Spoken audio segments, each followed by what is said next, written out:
Le troisième pont d'Abidjan, désormais une réalité, l'ouvrage long de 1500 mètres, a été livré hier après-midi. C'est déjà Noël à l'orphelinat de Bingerville. À une semaine de la fête, les pensionnaires ont reçu la visite du Père Noël.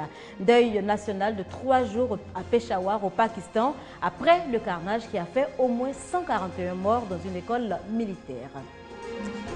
Voilà pour les titres. Madame, Monsieur, bonjour et bienvenue dans ce journal. Il se tient en ce moment un conseil des ministres au palais présidentiel. Le conseil des ministres, le communiqué donc de ce conseil vous sera proposé dans nos prochaines éditions. Mais avant, évoquons la cérémonie d'inauguration du troisième pont d'Abidjan, long de 1500 mètres. Le pont reliant la commune de Marcory à celle de Cocody a été livré hier après donc 25 mois de travaux. Coût total de l'ouvrage, 130 milliards de francs CFA. Je vous propose à l'occasion d'écouter le chef de l'État et le président Henri Konan Bédié. Pont Henri Konan Bédié. Nous voulons rendre hommage à un homme qui a démontré au cours de sa longue et riche carrière professionnelle et politique un sens élevé du service public et de l'État et son attachement à la nation ivoirienne. Monsieur le Président Henri Konan Bédié, cher aîné, vous êtes un homme d'État. Oui, vous êtes un homme de confiance. Vous êtes un homme d'engagement. Vous êtes un homme de parole. Vous êtes un modèle pour toutes les générations, et notamment pour les jeunes. Je suis particulièrement heureux et fier de l'occasion qui m'est donnée aujourd'hui de contribuer à la reconnaissance que vous doit la nation ivoirienne. Cette inauguration me donne ainsi l'occasion de vous remercier à nouveau pour votre contribution au retour de la paix dans notre pays. Oui, nous avons en souvenir les 4 mois et demi passés ensemble à l'hôtel du Golfe et nos chambres étaient côte à côte. Et vous êtes restés à nos côtés pendant toute cette période. Vous auriez pu vous délocaliser, mais vous avez refusé de le faire. Cher grand frère, merci à vous, merci à ma sœur Henriette Bédié. Dès l'année prochaine, nous allons entamer la construction du 4e pont d'Abidjan. Oui, du 4e pont pour relier Yopougon à l'île Boulay. Et l'île Boulay sera érigée en zone économique et touristique. Puis ce sera la construction du 5e pont pour relier la commune de Yopougon à celle d'Atekoubé. C'est un grand jour, un jour de joie pour moi, mais aussi pour toute la Côte d'Ivoire, de voir se réaliser cette œuvre de grande envergure qui porte mon nom par la volonté du chef de l'État, mon jeune frère, le président Alassane Ouattara. L'œuvre est immense et belle. Cet ouvrage révolutionnaire vaut à lui seul 2 mandats présidentiels pour son grand réalisateur. Troisième pont d'Abidjan, désormais une réalité. Liesse populaire donc hier autour de ce pont baptisé Henri Konan Bédié, un cadeau de fin d'année fort apprécié par les Ivoiriens fatigués des embouteillages à n'en point finir. Le troisième pont devrait résorber en partie les problèmes de déplacement à Abidjan. Je vous propose quelques réactions. Je suis venu dans une mission en Côte d'Ivoire, mais bon, je voulais tout faire pour que ça coïncide avec l'inauguration du 3e pont.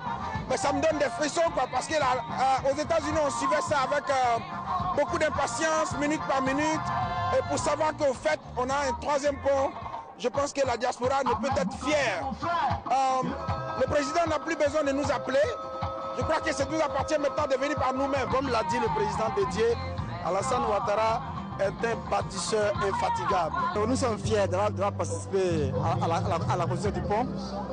Et vraiment, monsieur le président Alassane, nous avons fait de la Côte d'Ivoire un pays émergent, un pays où nous, les jeunes, qui était dans le chômage, aujourd'hui on travaille à cause de lui.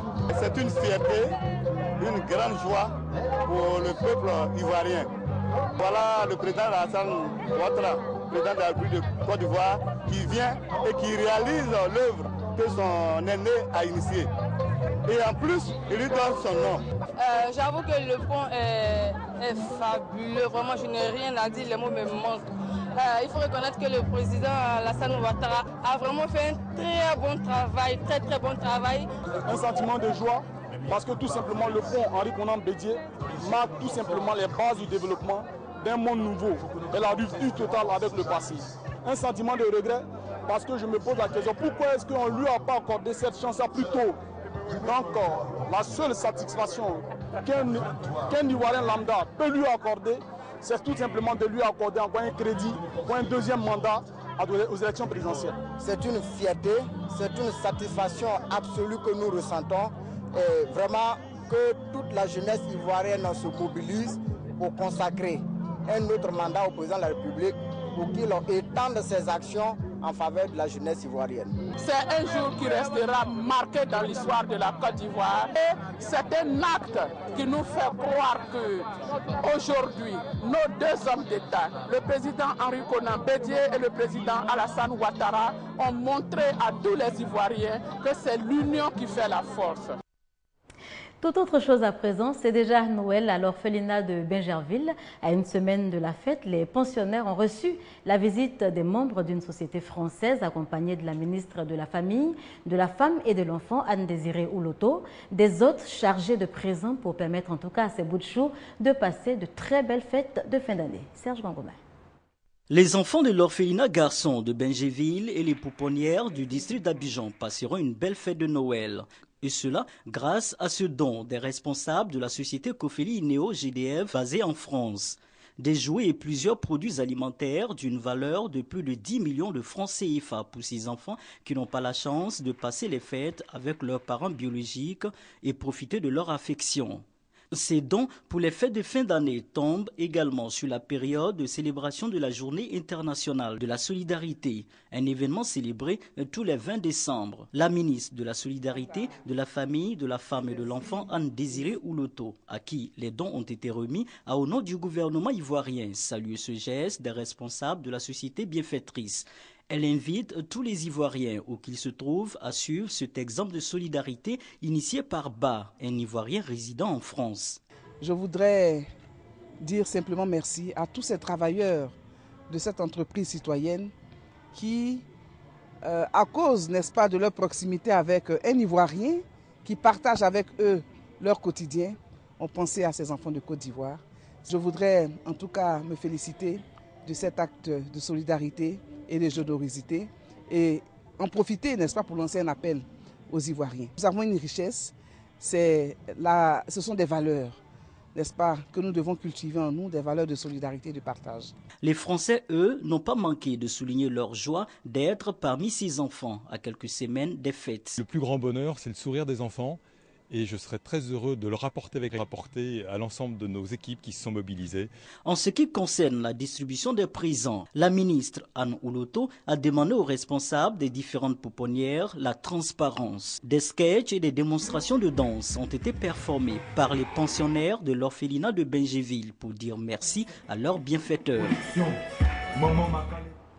Un autre geste de solidarité, cette fois de la part de la République fédérale d'Allemagne à l'endroit des femmes de Jacquesville, c'est sur le littoral, un don d'une unité moderne de transformation de manioc dont la valeur est estimée à 10 millions de francs CFA. Notez que l'action s'inscrit dans le cadre de la lutte contre la pauvreté. Juliette Royard. Mardi 16 décembre 2014, jour mémorable pour les populations de la région des Grands Ponts.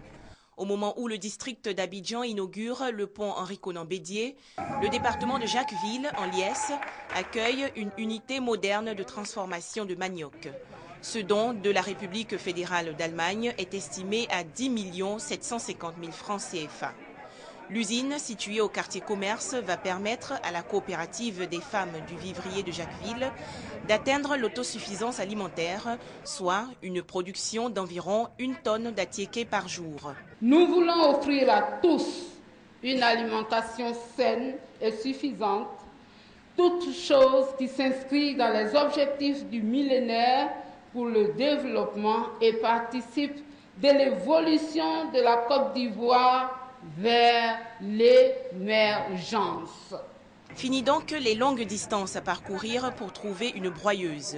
Fini également les gros efforts à fournir lors de la transformation des tubercules de manioc en semoule. Nous n'avons pas ces machines. Nous avons besoin de ces machines pour travailler. Et aujourd'hui, l'ambassadeur de l'Allemagne nous a offert ces machines. Vraiment, nous sommes très contents. L'unité de transformation de manioc du département de Jacquesville est composée d'une broyeuse à gasoil, d'une essoreuse électrique, d'un semouleur et d'un séchoir. Ce don vient ainsi renforcer la coopération ivoiro-allemande. Je vois ici cette signe de l'amitié ivoiro-allemande est bien reçue, a vraiment fait ce que les symboles et les résultats concrets d'une amitié doivent achever. Et pour remercier son bienfaiteur, la coopérative des femmes du vivrier de Jacquesville lui a offert de l'attiéké. Cancer du sein et hépatite virale, le gouvernement ivoirien et le groupe Hoffmann-La Roche s'engagent dans la lutte contre ces deux pathologies. Signature de protocole d'accord entre les deux parties pour donc assurer dès 2015 l'accès au traitement en Côte d'Ivoire. Une conférence de presse a été organisée récemment pour expliquer le contenu du dit protocole. Guillaume Zéré, Serge Coléa. Les hépatites virales constituent la première cause de cancer du foie chez les patients. Le taux de prévalence en Côte d'Ivoire se situe entre 2 et 13%. Quant au cancer du sein, premier cancer de la femme, sa prévalence est en constante augmentation avec un taux de mortalité de 54% pour 2248 nouveaux cas par an. Ces deux pathologies sévissent dans le camp des malades du fait du coût élevé de la prise en charge thérapeutique. En vue d'améliorer la prise en charge globale de ces deux maladies, le gouvernement ivoirien et le groupe pharmaceutique suisse La Roche ont décidé de travailler en partenariat. L'accord que nous avons signé ce matin, nous allons permettre à un minimum de 1000 femmes et aussi 3000 personnes d'avoir accès à des traitements qui vont leur permettre, pour ces femmes, de soigner leur cancer, de prolonger leur vie et pour les autres d'éviter d'arriver au stade de cancer du foie. Premier programme de lutte contre les hépatites virales et le cancer du sein en Afrique, ce partenariat est salué par les différents acteurs.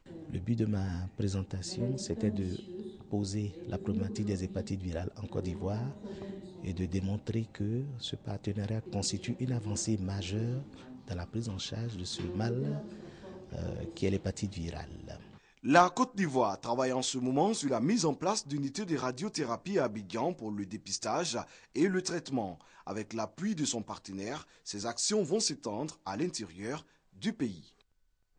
Le plan Orsec, déclenchement et organisation, c'est le thème d'un séminaire de formation initié par l'Office national de la protection civile. Séminaire à l'intention des préfets de région et c'est la ville de Yamoussoukro qui a abrité l'événement. Le compte-rendu de Charles Tatou.